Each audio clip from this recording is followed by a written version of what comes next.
Hello bachon, let's see this question and the question says what might be an advantage of beginning gene therapy prior to birth? And the options are this would give the body plenty of time. Option B, the body would not reject it as it has not yet recognized cells.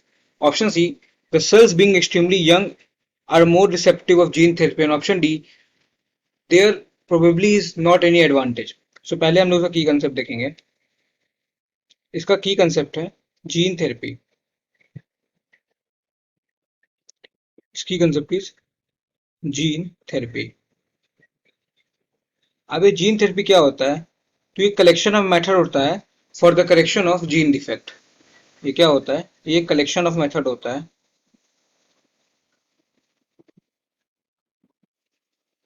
Collection of method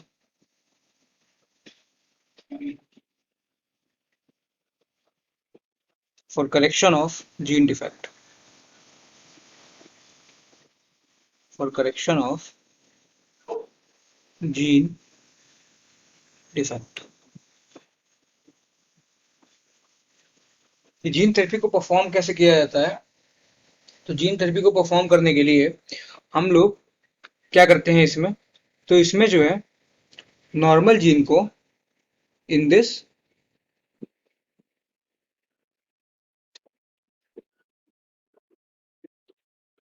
normal gene को add किया जाता है. Normal gene R add या फिर introduced R add या फिर introduced into person cell या tissue into persons sales या टिश्यू सेल्स या टिश्यू. सो नॉर्मल जीन को क्यों इंट्रोड्यूस किया था पर्सन सेल या टिश्यू में? इसलिए इंट्रोड्यूस किया जाता है to treat a disease. Disease को ट्रीट करने के लिए जो है नॉर्मल जीन को इंट्रोड्यूस किया जाता है. अब अगर इस जीन को अगर हम लोग बर्थ के बाद इंट्रोड्यूस करते हैं, if gene introduced after birth, अगर बर्थ के बाद इंट्रोड्यूस करेंगे तो क्या होगा? तो अगर इसको बर्थ के बाद इंट्रोड्यूस करेंगे तो जो हमारा इम्यून सिस्टम है ये इसको क्या होगा? सो इम्यून सिस्टम जो होगा बॉडी का, सो इम्यून सिस्टम इसको रिकॉग्नाइज करेगा. Immune system will recognize recognize it as foreign particle.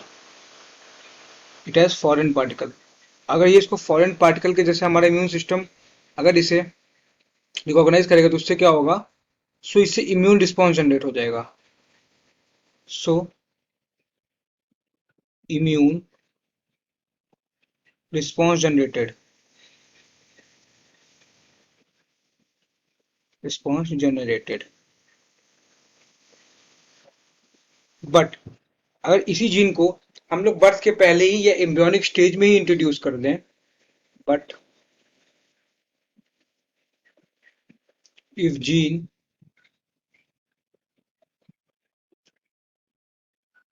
Introduced before birth. Before birth का क्या मतलब है? सो बिफोर बर्थ का मतलब है कि इन एम्ब्रियोनिक स्टेज, अगर उसे एम्ब्रियोनिक स्टेज में ही इस जीन को इंट्रोड्यूस कर दिया जाए तो इससे क्या होगा? इससे इम्यून सिस्टम डिस्टिंग्विश नहीं कर पाएगी between self and non self antigen. So immune response generate नहीं होगा. सो immune system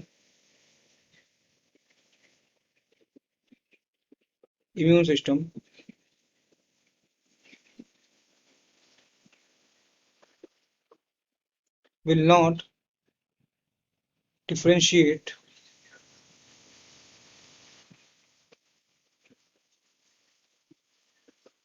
between self and non self, self मतलब जो खुद के बॉडी का पार्ट है, और नॉन सेल्फ मतलब foreign particle. Self and non self ये जो है डिस्टिंग्विश ही नहीं कर पाएगी, डिफरेंशिएट ही नहीं कर पाएगी हमारी इम्यून सिस्टम कि कौन सेल्फ है कौन नॉन सेल्फ है। क्यों? क्योंकि एम्ब्रियोनिक स्टेज में इतना ज्यादा डेवलप नहीं हुआ होता है इम्यून सिस्टम, तो इस वजह से जो है ये डिस्टिंग्विश नहीं कर पाएगी। तो इससे क्या होगा, इससे फिर इम्यून रिस्पॉन्स जनरेट नहीं होगा, नो इम्यून रिस्पॉन्स।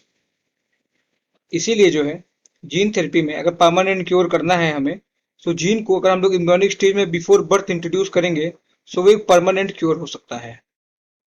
सो इसीलिए हम लोग जो है जीन थेरेपी में जीन्स को जो है इंट्रोड्यूस करते हैं बिफोर बर्थ। अच्छा ये स्पेलिंग शायद गलत है, फॉरेन पार्टिकल, FOREIGN,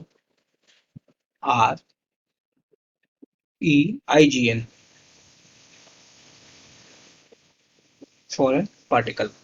अपने क्वेश्चन पे आते हैं। हमारे क्वेश्चन में से पूछ रहा है कि what might be an advantage of beginning gene therapy prior to birth. इसमें क्या मतलब एडवांटेज हो सकता है कि जीन थेरेपी को अगर बर्थ के पहले या ड्यूरिंग एम्ब्रियोनिक स्टेज में ही शुरू कर दिया जाए, तो इसका एडवांटेज क्या है? This should give the body plenty of time. नहीं, ऐसा कुछ नहीं होगा। The body would not reject it as it has not yet recognized self. ये बिल्कुल सही बात है, क्योंकि उस समय इम्यून सिस्टम इतना डेवलप नहीं हुआ होता है। तो ये बिल्कुल सही है, ऑप्शन सी पूछ रहा है। The cells being extremely young are more receptive gene therapy. नहीं, ऐसा कुछ नहीं है, ऑप्शन डी बोल रहा है there probably is not any advantage. नहीं, ऐसा कुछ नहीं, एडवांटेज तो होता है कि जो है उस समय बॉडी रिजेक्ट नहीं करती है जीन को। तो और correct answer would be option B, that is the body would not reject it as it has not yet recognized self. So correct answer would be the option B. I hope you understood well. Thank you and all the very best.